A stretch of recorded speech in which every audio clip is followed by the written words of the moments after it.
Boa noite, irmãos.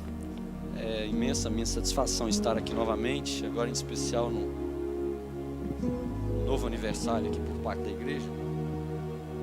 Então realmente eu me sinto bastante honrado de estar aqui com vocês e podendo trazer a mensagem do Evangelho do nosso Senhor e Salvador Jesus Cristo.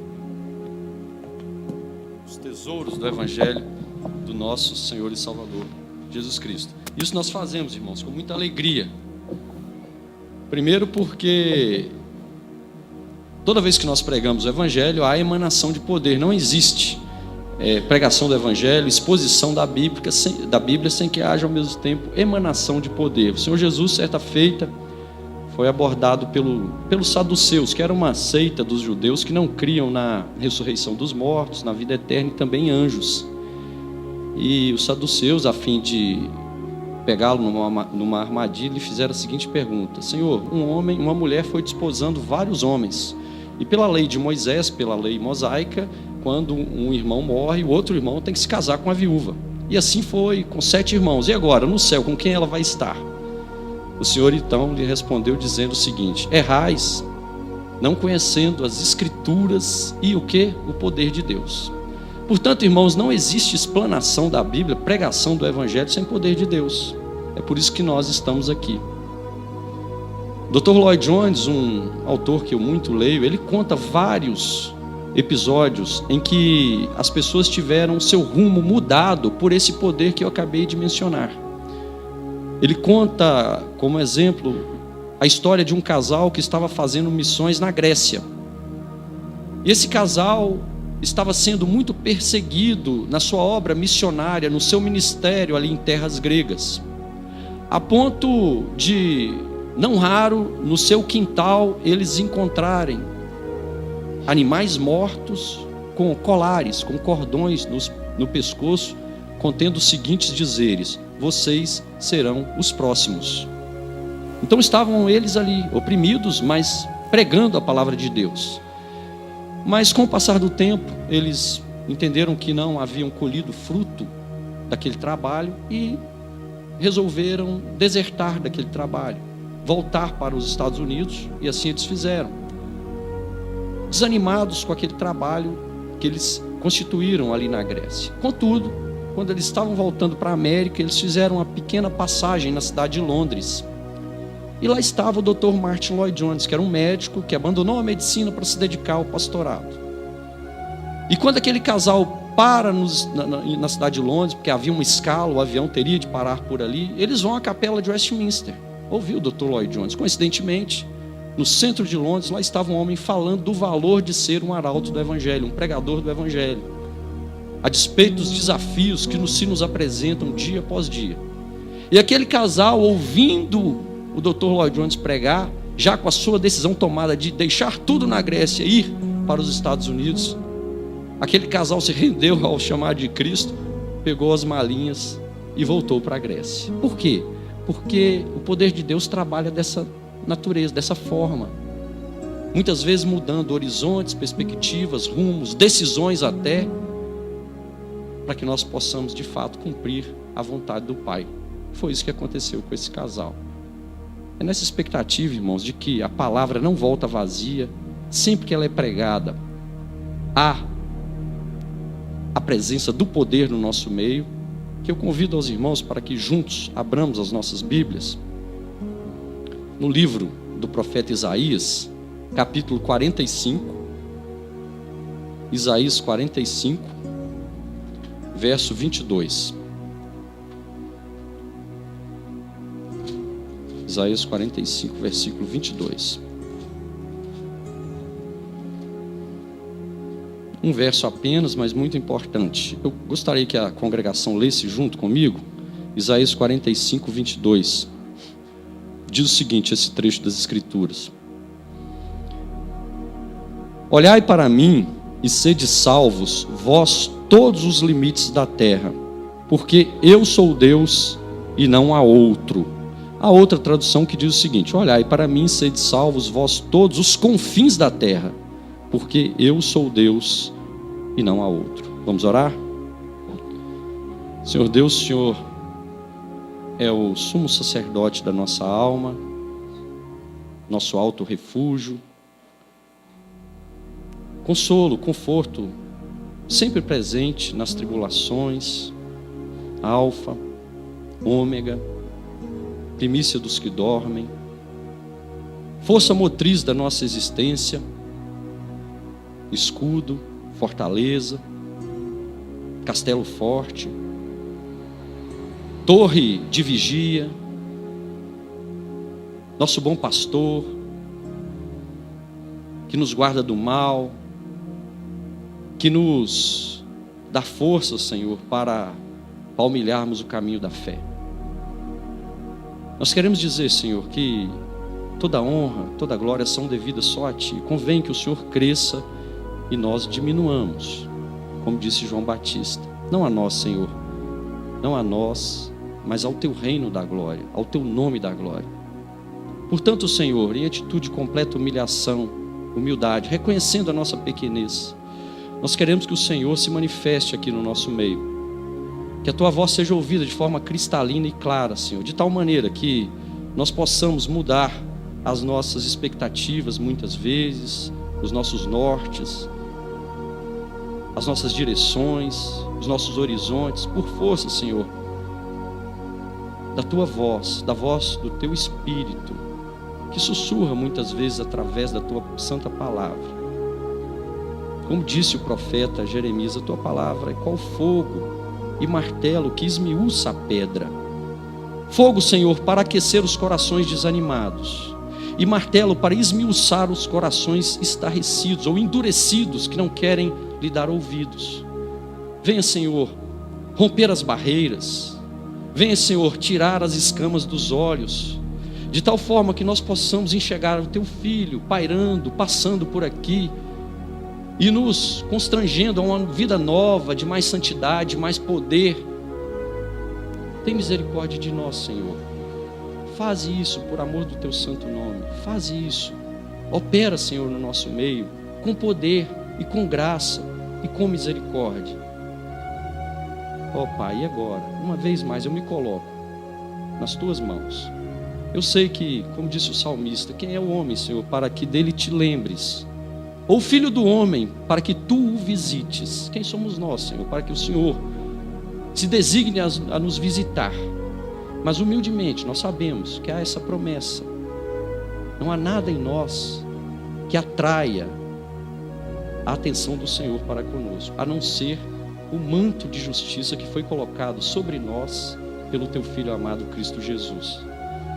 É no nome dele que nós oramos, Senhor, agradecidos. Amém.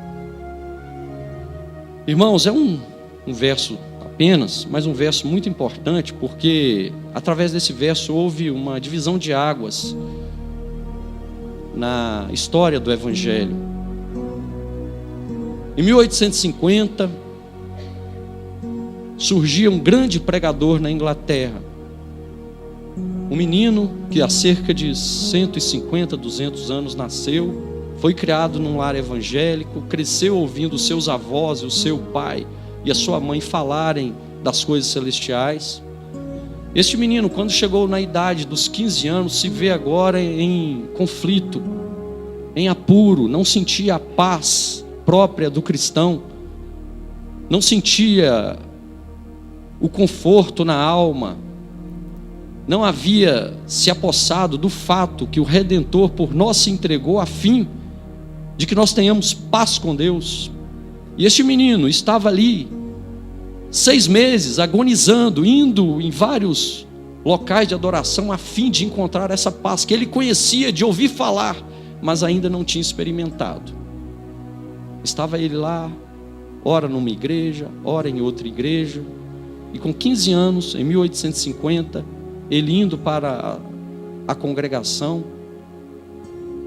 acontece uma grande tempestade de neve, uma nevasca intensa, e ele se vê agora obrigado a entrar numa pequena capela metodista, por conta da neve que se abateu sobre ele.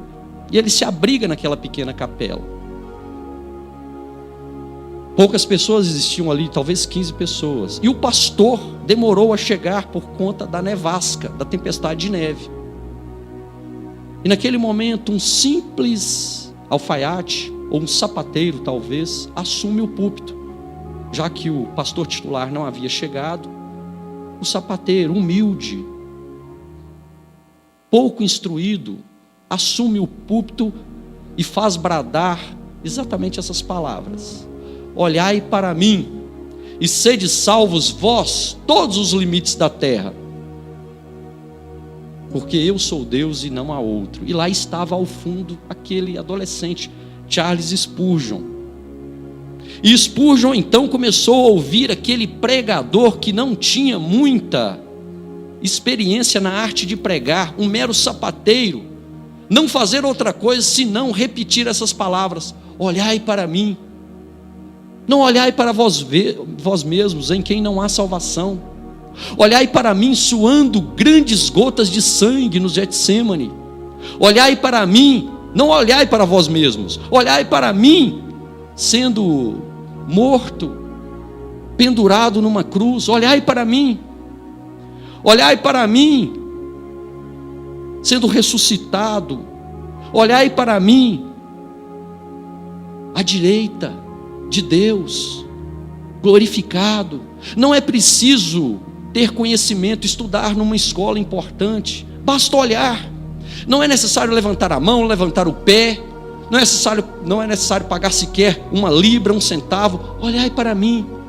E aquele sapateiro, com poucas palavras, de forma muito abreviada, fez aquele discurso, aquela prédica, aquela exposição bíblica baseada exatamente nesse verso de Isaías 45, 22. E o coração de Charles Spurgeon foi aquecido pelo Evangelho de Cristo Jesus. E ele saiu dali com a certeza de que os seus pecados tinham sido completamente perdoados e lavados pelo sangue de Cristo. Que coisa maravilhosa! Ali estava o príncipe dos pregadores.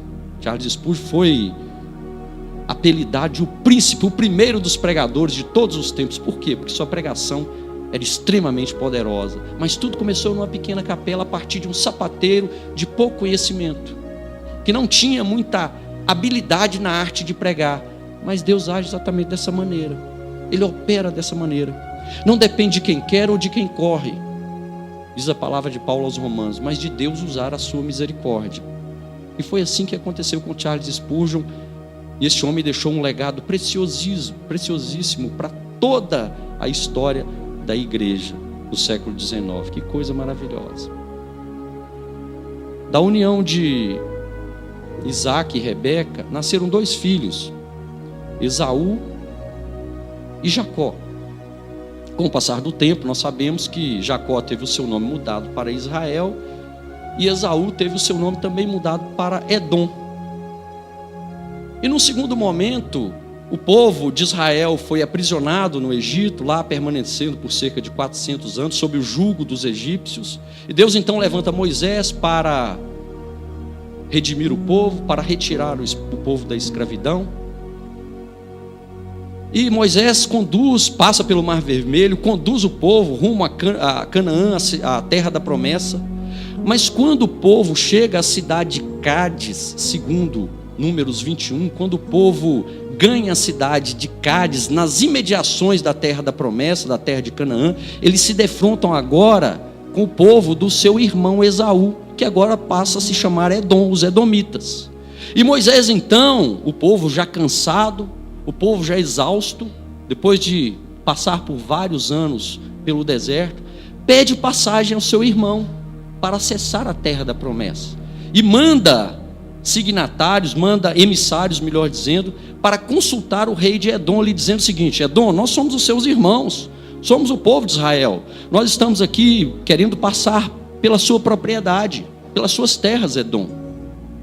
Nós passaremos pela estrada real, nós não tocaremos nas suas vinhas, o nosso gado não beberá dos seus poços, pelo contrário, nós passaremos direto, não desviaremos nem para a direita nem para a esquerda. E se algum de nós tomar da sua água, nós pagaremos.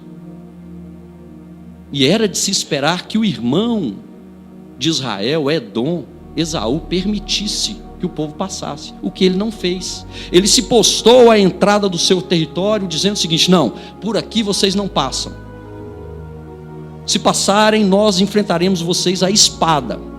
De tal maneira que o povo de Deus agora teve que fazer um caminho muito mais tortuoso, mais complexo, mais espinhoso, mais íngreme, para acessar a terra da promessa, a terra de Canaã.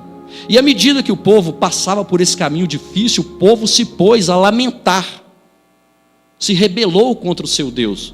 Talvez como que ia dizer o seguinte: nem o nosso irmão Esaú, Edom, numa situação de tamanha dificuldade, usa de misericórdia para conosco, a ponto de não nos deixar passar pelo seu território. E à medida então que o povo de Israel teve que contornar o território de Edom, o povo começou a se impacientar diante de Deus, a reclamar com Moisés, a reclamar a Deus, a lamuriar-se, a lamentar-se, a dizer o seguinte: era melhor ter ficado no Egito. Por que, Moisés, nos tiraste daquela terra onde havia carne na nossa panela, para nos trazer aqui para essa terra, esse deserto terrível, onde há escassez de água, e o pão que nos é ofertado, nós já estamos enfastiados, nos causa nojo. E o Senhor, vendo a rebelião daquele povo, a ingratidão daquele povo, que já tinha visto os sinais portentosos do poder de Deus, a abertura do mar vermelho, água minando da rocha, o Senhor, vendo aquela ingratidão do povo, envia serpentes abrasadoras, víboras, cobras venenosas para picar e morder o povo, em função da ingratidão daquele mesmo povo de Israel. E a Bíblia conta em Números 20 e 21 que muitos morreram naquele episódio.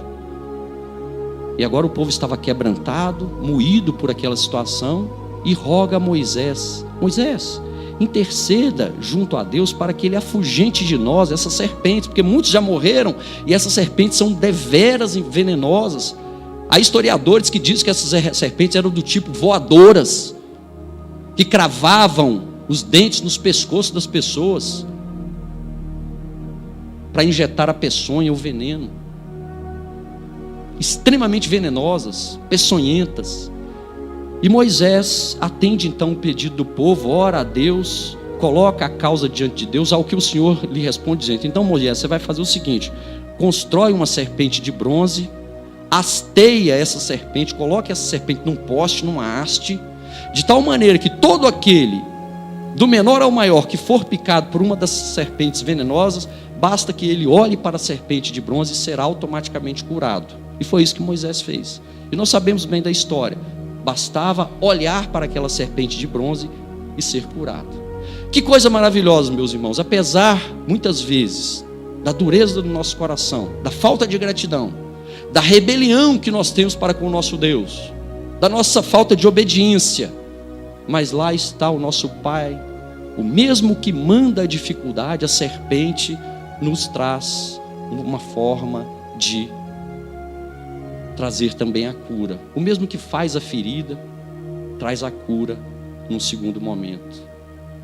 Ali estava o povo, agora sendo molestado por aquelas serpentes venenosas, mas bastava olhai para mim, e sede salvos vós todos os limites da terra, não importando o seu nível de estudo, de conhecimento, o seu nível econômico, a cor da sua pele, olhai para mim, olhai para a serpente, que cura, simbolizando a pessoa de Cristo, que traz paz, que traz alegria, que traz esperança, o pão do céu, o maná que desceu até nós.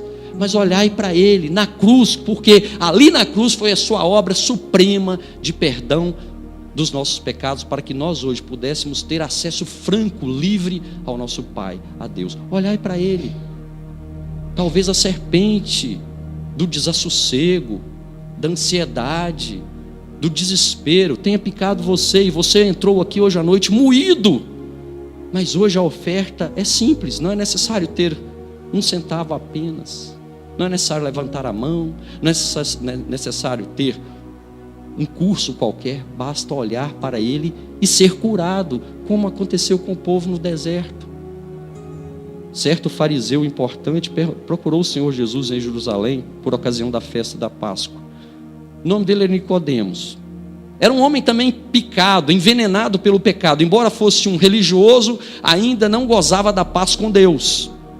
E ele, vendo as obras de Cristo, se aproxima de Cristo à noite, segundo João 3, e ao se aproximar de Cristo, ele diz assim: Senhor, nós sabemos que o Senhor é enviado de Deus, porque nenhuma outra pessoa poderia fazer os sinais que tu fazes, não fosse pela presença do próprio Deus nele. Ao que o Senhor respondeu a Nicodemos: Nicodemos, vos é necessário nascer de novo para ver o reino dos céus, o reino de Deus. Mas como, Senhor Jesus, nascer de novo? Eu já sou velho, como eu posso voltar ao ventre da minha mãe? Impossível. O Senhor Jesus disse o seguinte: olha, é necessário nascer do alto, nascer do Espírito, não é nascer da carne, não é voltar para o ventre da sua mãe. De tal maneira que, do mesmo modo, pelo que Moisés ergueu aquela serpente no deserto, importa também que todo aquele que olhar para o Filho do Homem na cruz não pereça, mas tenha vida eterna. Em outras palavras, meus irmãos, ali estava um homem desesperado, um homem sem paz no coração, embora religioso, mas ainda não tinha experimentado as benesses da paz com Deus, da paz com Cristo, do poder de Deus na vida dele. Era um religioso, conhecia o Antigo Testamento, mas ainda não olhava para a Bíblia com óculos do Evangelho, estava perdido na religião.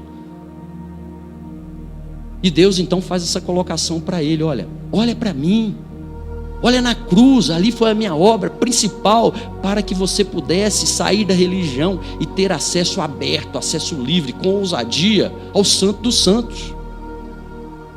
Mas nós muitas vezes olhamos para Cristo de uma forma adulterada, de uma forma carnal. Nós olhamos para Cristo como nos é descrito em Isaías 53. Ali há uma descrição de Cristo, mas é uma descrição do momento da sua humilhação maior, quando ele foi açoitado e pagou o preço por nós. Segundo o profeta Isaías, em Isaías 53, nos é dito o seguinte: e ele foi crescendo como um renovo, como raiz de uma terra seca. Olhámo-lo, mas não vimos nele nenhuma aparência ou formosura que nos chamasse a atenção. Desfigurado, homem de dores e que sabe o que é padecer. Ele foi moído pelas nossas transgressões. O pecado que nos traz a paz, ele suportou. O castigo que nos reconcilia com Deus, que nos traz também a paz, foi posto sobre os ombros dele. Mas dele nós não fizemos caso. A sua aparência era feia, era como se fosse um renovo, uma raiz em terra seca. Não uma árvore frondosa como um carvalho, mas uma raiz em terra seca, um toco.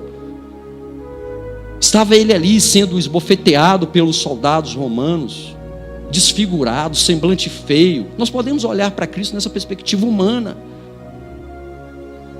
Abatido, como uma ovelha que vai aos seus tosqueadores sem proferir uma palavra sequer, totalmente humilhado na mão dos seus algozes. Ali estava Cristo pagando um preço que nós deveríamos pagar, e nós podemos ter uma perspectiva de Cristo somente como é descrita em Isaías 53, e tudo para por aí.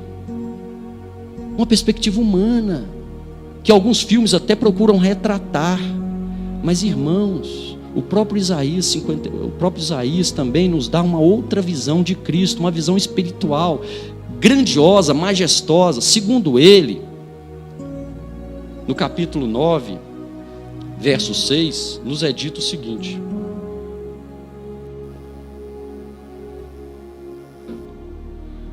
um menino nos nasceu, um filho se nos deu, o governo está sobre os seus ombros. Mudou. Ali estava ele humilhado em Isaías 53, bofeteado, rendido. Mas agora o discurso muda. Agora o governo está sobre os seus ombros, e ele será chamado Deus forte, maravilhoso conselheiro, Deus forte, Pai da eternidade, príncipe da paz. Olha que adjetivos que predicados maravilhosos. Então, quando nós olhamos para Cristo numa perspectiva de poder, nós devemos fazê-lo a partir de Isaías 9:6. Um menino em cujos ombros está o governo do universo. Um menino nos nasceu e o governo está sobre os seus ombros. Isso será chamado Maravilhoso Conselheiro. Que coisa grandiosa. Irmãos, quando nós vamos para o Sermão da Montanha, compreendido ali entre os capítulos 5 e 7 de Mateus, o Senhor Jesus nos dá uma série de conselhos. É o chamado Sermão da Montanha. Ali ele fala como o crente deve ser, luz do mundo, sal da terra. Aí ele fala coisas concernentes a como gerenciar nosso dinheiro. Ali ele fala coisas concernentes a como gerenciar o nosso casamento, a como orar, a como jejuar. Maravilhoso conselheiro. Ali ele nos dá uma série de conselhos preciosíssimos para o nosso dia a dia espiritual e material também. Maravilhoso conselheiro. Mas no final do Sermão da Montanha ele deixa um alerta. Ele diz assim, ao findar aquele sermão maravilhoso: todo aquele que ouve essas minhas palavras e as pratica é comparado ao homem que construiu a sua casa, que edificou a sua casa sobre a rocha. E caíram as chuvas, transbordaram os rios, sopraram os ventos e deram com ímpeto contra aquela casa, que não caiu, porque fora edificada sobre a rocha que é Cristo. Enquanto o homem insensato, louco, por outro lado, ele constrói a sua casa não na rocha, mas na areia. Por quê? Porque ele ouve as palavras de Cristo e não as pratica. Portanto, todo aquele, disse o Senhor Jesus, que ouve as minhas palavras e não as pratica, é assemelhado ao homem que construiu a sua casa sobre a areia. E caiu a chuva, transbordaram os rios e deram com ímpeto contra aquela casa, que desabou, sendo grande a sua ruína, porque não fora edificada sobre a rocha. Ali está uma série de conselhos, mas para nós praticarmos no nosso dia a dia. Caso contrário, teremos construído a nossa casa sobre a areia. Maravilhoso conselheiro. Deus forte. Deus forte. Conta-se de uma tragédia que aconteceu numa pequena cidade do país de Gales. Eu até tive a oportunidade de visitar essa cidade. O nome dessa cidade é Aberfan, uma pequena vila, talvez conte aí hoje com 800 a 1000 pessoas. Mas em 1966, essa vila, que tinha como principal fonte da sua economia o cultivo do carvão, a exploração do carvão, as pessoas viviam em função do carvão. Só que aquela cidade estava postada ao redor de uma cadeia imensa de montanhas. E os detritos, quer dizer, o lixo, os resíduos que eram gerados a partir do tratamento do carvão, foram acumulados ao redor daquela pequena cidade. Foram acumulados ao longo dos anos nas encostas das montanhas que circundavam aquela cidade. E houve, no ano de 1966, uma tragédia, porque chovia muito no país de Gales nessa época. Choveu muito, por dias a fio. E num determinado dia, as crianças estavam estudando, aquela quantidade imensa de carvão misturada com terra, com areia, acabou se despegando, se desbarrancando e soterrando uma escola que estava exatamente no caminho daqueles entulhos. Em 1966, numa manhã fatídica, 128 crianças morreram, ou melhor, 116 crianças morreram naquela tragédia. Irmãos, imaginem vocês aqui em Sardoá, numa só manhã, serem perdidas 116 crianças. Era o tamanho da cidade da época. Imagina a consternação, a tristeza que se abateu sobre aquele povoado, aquela vila. 116 crianças morreram naquele episódio e 28 adultos também faleceram. Então houve uma consternação geral, um luto coletivo, a ponto de, depois desse episódio, as crianças não mais brincarem, porque muitas delas perderam seus irmãozinhos. Os pastores perderam até o vigor para pregar o evangelho, porque foi uma tragédia sem precedentes. Imaginem vocês, 116 crianças sendo veladas aqui do nosso lado por ocasião de uma tragédia daquela magnitude. Não é fácil, irmãos. Pais chorando, luto, nuvens espessas de tristeza se formaram por sobre aquela cidade. Os pastores, como eu disse, os ministros do evangelho perderam até o vigor de pregar. As criancinhas não brincavam mais, porque viviam a lembrar-se dos seus irmãozinhos. Mas um ano depois dessa tragédia, o Dr. Martin Lloyd Jones foi convidado a pregar nesse vilarejo, esse de quem eu falei no início da pregação. E ele o fez porque ele era galês e visitou aquela vila um ano depois. E hoje, irmãos, quando eu vejo pessoas pregando negócio de prosperidade, que você vai ter carro importado, que você vai ter dinheiro no banco, que absurdo. Oferece para uma mãe perder o filho dela um carro, um emprego, dinheiro. Oferece isso. Vai resolver? Não. As questões mais profundas da nossa existência, a filosofia não responde, a economia não responde, ninguém responde, só Deus. É por isso que ele usou o Dr. Martin Lloyd Jones para infundir esperança naquelas pessoas enlutadas. E ele pegou no trecho de Romanos 8 que diz o seguinte: porque as tristezas, os sofrimentos do presente momento não podem ser comparados com a glória que haverá de ser revelada em nós. E o povo voltou a sorrir. O povo voltou a sorrir. Por quê? Porque eles estavam diante de um Deus forte que tira você do abismo, do monturo, do lixo, da tristeza, do abatimento e coloca você num estado de equilíbrio, de alegria e de esperança. Agora oferece prosperidade, vai lá, chega lá e fala: vou te dar um carro, você vai ganhar dinheiro, resolve. Não, mas o Deus forte, espiritualmente, sara a sua ferida, sara o seu desalento, sara o seu desespero, da mesma maneira que sarou o desespero daqueles que estavam contendendo com ele lá no deserto de Cádiz. Olha para mim, olhai para mim, sede salvos vós todos os limites da terra. Deus forte, maravilhoso conselheiro, Deus forte, Pai da eternidade. Outro predicado, Pai da eternidade. Por quê? Irmãos, nós vivemos numa vida limitada a um intervalo de tempo, mas com Cristo não é bem assim. Ele é o Pai da eternidade, Ele sempre existiu, vai existir para todo sempre, Pai da eternidade. E o homem hoje é capaz de colocar uma sonda lá em Marte, é capaz de avistar Marte, colocar um robô lá, é capaz de ter resolução para um sem número de problemas, mas com relação à morte, ele se vê totalmente fracassado. Não tem solução para a morte. Bota um homem na Lua, bota um homem em Marte, pode ser daqui a uns anos. Agora, para a morte não há solução. Só que o apóstolo Paulo, como tinha comunhão com esse Pai da eternidade, para quem não há morte, ele é eterno. Ele, depois que foi consumido por essa verdade, em Romanos capítulo 15, ou melhor, em 1 Coríntios capítulo 15, ele desafia a morte. Ele fala assim: ó morte, onde está a tua vitória? Onde está o teu aguilhão? Tragada foi a morte pela vitória, fazendo menção à ressurreição de Cristo. Cadê você? Teve um que colocou você sob o escabelo dos pés dele, que é Cristo. Então só um, apenas um, controla a morte e todas as coisas que dela derivam: Cristo. Por isso que ele é o Pai da eternidade. Para ele não pode haver morte, ele é eterno, sempre existiu, coexistente com o Pai, da mesma substância. Onde está, ó morte, a sua vitória? Cadê você? O homem não pode dizer isso. O homem não pode desafiar a morte como esse homem fez. Ele pode colocar sondas em Marte, ele pode fazer altas descobertas, ele pode curar as pessoas com as mais diversas doenças, contra as mais diversas doenças. Porém, contra a morte ele ainda tem que se humilhar, porque ele não tem saída para a morte. Só um, só Cristo, Pai da eternidade, Príncipe da paz. Dr. Martin Lloyd Jones conta de uma história interessante de um casal muito crente que tinha uma filha que era uma pérola para a família, uma menina de ouro.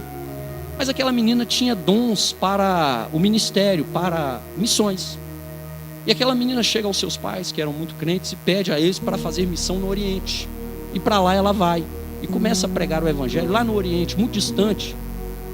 Mas de repente os pais daquela menina ficaram sabendo que ela adoeceu gravemente da febre do tifo. E ela caiu enferma. E chegou a notícia: olha, a filha de vocês está muito enferma. E acho que ela não vai escapar, porque a coisa é muito séria. E o tempo passou, os pais se puseram a orar por aquela moça, mas ela realmente veio a óbito. E foi trasladada para a Inglaterra, foi trazida. E ali estava no velório os pais super tranquilos, sossegados diante daquele evento. Como que é dizer o seguinte, como a fazer eco as palavras do apóstolo Paulo ao escrever aos Filipenses, que diz o seguinte: não andeis ansiosos de coisa alguma, Antes estejam as vossas petições colocadas diante de Deus com súplicas e ações de graças. E o Deus da paz guardará o vosso coração e a vossa mente em quem? Em Cristo Jesus, príncipe da paz. Príncipe da paz. Por isso que muitas vezes a gente passa por percalços e tem paz. Por quê? Nós estamos alicerçados na areia? Não, na rocha, que é o príncipe da paz. Príncipe da paz. Portanto, quando olhamos para Cristo, nessa perspectiva espiritual, nós vemos nele este nome maravilhoso, o Emanuel. Deus forte, maravilhoso conselheiro, Pai da eternidade, príncipe da paz. E hoje talvez você esteja ouvindo a voz dele, a fim de que você olhe para ele, a fim de que você tenha comunhão com ele, mude o seu norte, mude a sua perspectiva. Mas você pode, teimosamente, como o apóstolo Paulo fez no início da sua carreira, e como o povo fez no deserto, endurecer o seu coração. Como diz o Salmo 95. Se hoje ouvirdes a minha voz, não endureçais o vosso coração, como aconteceu com o povo no deserto. Pelo que nós conhecemos do apóstolo Paulo, irmãos, ele também endureceu o seu coração num primeiro momento. Só que a graça de Deus atropelou o seu orgulho e o abateu, levando-o ao chão. É provável que quando o apóstolo Paulo viu a morte de Estevão, com a qual ele consentiu, atirando pedras, ele ficou tocado. Mas esse homem, entregando a sua vida para uma causa, a causa de Cristo. É provável que o Paulo, como ele era contemporâneo de Cristo, ouviu os sermões do Senhor Jesus Cristo. Isso aguilhoava a mente dele, perturbava a mente dele. Tanto é verdade que quando ele estava diante do rei Agripa, ele disse o seguinte, contando do seu testemunho: eu saí para Damasco para capturar os cristãos, e ao redor do meio-dia, uma luz brilhou, mais reluzente do que o sol. Eu fui lançado ao chão e ouvi uma voz dizendo o seguinte em hebraico: Saulo, Saulo, por que me persegues? Dura coisa é recalcitrares contra os aguilhões. Palavra difícil, mas não é, vou explicar. Ele estava resistindo ao aguilhão de Deus. Essa palavra, irmãos, era um dito popular da época. São esses ditos que a gente tem. Recalcitrar contra os aguilhões é mais ou menos o seguinte: o boiadeiro, ele precisava conduzir o boi naturalmente, e ele o fazia com uma lança, com a vara comprida. Era o aguilhão. Então o boiadeiro ia ali levando o boi. E muitas vezes o boi, ele empacava, ele recalcitrava, ele teimava em não prosseguir. E era pior para o boi. Porque à medida que ele parava, ele empacava, o boiadeiro enfiava, logicamente, aquele aguilhão na pele dele, o fazendo sangrar. E se ele escoiciar, era pior. Então, quanto mais ele reagia contra o aguilhão, pior era para ele. Por quê? Aquele aguilhão entrava na pele dele, ele começava a sangrar, ficar anêmico. Ou seja, ele tinha que se render, porque quem tinha um domínio sobre ele era o boiadeiro. Bobagem dele se recalcitrar. Bobagem dele ir contra o seu dono. E muitas vezes assim foi Paulo contra o aguilhão de Cristo. A mente dele, a consciência dele já estava sendo aguilhoada. Ele viu Estevão morrer por aquela causa nobre, ele viu os discursos de Cristo, e ele estava ali realmente consternado. E Deus do céu pronunciou essas palavras contra ele: Saulo, Saulo, por que me persegues? Dura coisa é recalcitrares contra os meus aguilhões. Paulo, eu estou querendo te domar. Você, embora seja um touro ensandecido, querendo destruir os cristãos, eu estou te domando com o meu aguilhão, com essa lança que eu domino você. E não adianta você resistir, você ficar teimoso, você recalcitrar, porque é pior para você. Quanto mais você recalcitra, quanto mais o touro dá coices, pior. Por quê? Porque a lança entra na carne dele, ele começa a sangrar, ficar anêmico, adoecer. É pior. Por isso que não vale a pena nunca endurecer o nosso coração diante do chamado de Deus. E hoje Ele está te chamando: olhai para mim e sede salvos vós todos os limites da terra, porque não há Deus, não há outro, somente Deus sou eu. Que coisa maravilhosa. Talvez você esteja sendo aguilhoado. Talvez o Espírito Santo esteja te molestando há um bom tempo, para você se render e fazer parte do corpo de Cristo e ter comunhão genuína com Ele e gozar dessa paz que só Ele pode dar, a despeito das circunstâncias. Talvez Ele esteja falando hoje com você: olhe para mim, meu filho, olhe, Basta olhar, não precisa pagar, não precisa levantar a mão, não precisa ter curso superior, não precisa de mais nada. Olhai para mim e sede salvos vós todos os limites da terra. Hoje, nessa noite, ele veio até você para te abraçar. Escrevendo uma carta à igreja de Laodiceia, o apóstolo João diz o seguinte: eis que, falando sobre Cristo, eis que estou à porta e bato. Se alguém ouvir a minha voz e abrir a porta, eu entrarei em sua casa e cearei com ele e ele comigo. Ele veio. O pecado nos afasta de Deus, nós somos pecadores. O pecado faz com que nós estejamos sempre andando longe de Deus, mas Ele vem até nós. Ele nos dá essa oportunidade gloriosa de termos relação com Ele, de estarmos com Ele, de vivermos, de vivenciarmos esse poder maravilhoso que emana da sua santa lei. Ele faz isso por nós, Ele vem até nós, chega à sua casa, chama por você. Se alguém ouvir a sua... mas eu procurei Cristo. Coisa nenhuma. Olhe para a história da igreja. Foi Moisés lá tranquilo, o Senhor foi no encalço dele aparecendo uma sarça. Estava lá Davi, lá pastoreando, mas o Senhor tocou o coração dele para ele combater contra Golias. Sempre é assim. Pedro estava lá, entrega tudo, Pedro, e vem me seguir. O Senhor está nessa noite também te chamando. Ele veio até você, Ele está à porta da sua casa, batendo, chamando. Mas você pode ficar lá tranquilamente vendo sua televisão, entendendo o seguinte: não, isso não me interessa, o programa aqui está muito bom. Talvez pelo pecado, infelizmente, esse veneno mortífero que nos foi inoculado desde o ventre da nossa mãe. Nós já nascemos com esse pecado, como diz o salmista Davi: em pecado me concebeu minha mãe. Então nós nascemos assim. Muitas vezes nós não damos ouvido a essa pessoa maravilhosa, grandiosa, o rei do universo, o príncipe da paz, que está hoje batendo na porta da nossa casa, e nós não podemos fazer pouco caso dele. Eis que estou à porta e bato. Se alguém ouvir a minha voz, abra a porta e eu entrarei em sua casa e cearei com ele e ele comigo. Olhai para mim e sede salvos vós todos os limites da terra, todos os confins da terra, porque não há outro, eu apenas sou Deus. Que essa noite você possa olhar para esse Deus que não cobra nada de você, é de graça para nós, mas para Ele foi através de um preço valiosíssimo, a sua humilhação, a sua crucificação e por fim a sua glorificação, para nós de graça. Que Ele possa realmente ter tocado no seu coração e que daqui para diante você tenha uma nova perspectiva desse olhar para Cristo, não olhando para Ele como nos é descrito no profeta Isaías 53, homem de dores, que sabe o que é humilhar. Não, olhe para Ele como Salvador da sua alma, como alguém que está ao seu lado, como alguém que quer te visitar, como alguém que quer caminhar com você até a consumação dos séculos. Amém.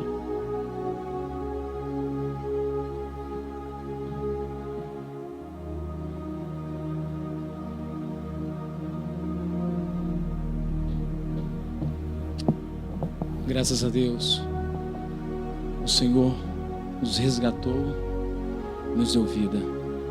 Agradeço o presbítero Einstein, a sua esposa Ingrid, está conosco. Que Deus possa continuar te abençoando nesse ministério. Agradeço também a Jéssica,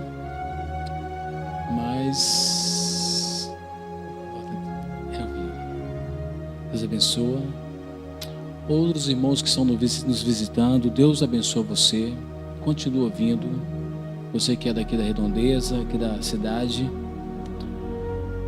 continua vindo, porque Deus é príncipe da paz, é Pai da eternidade, é Deus forte e maravilhoso conselheiro. Ele quer fazer o melhor. Ele já fez o melhor. Morreu na cruz em nosso lugar. E Paulo fala que Ele nos arrancou do império das trevas e nos trouxe para o reino do Filho do seu amor. Se hoje ouvir a voz do Senhor, não endureça o coração. Deus é maravilhoso.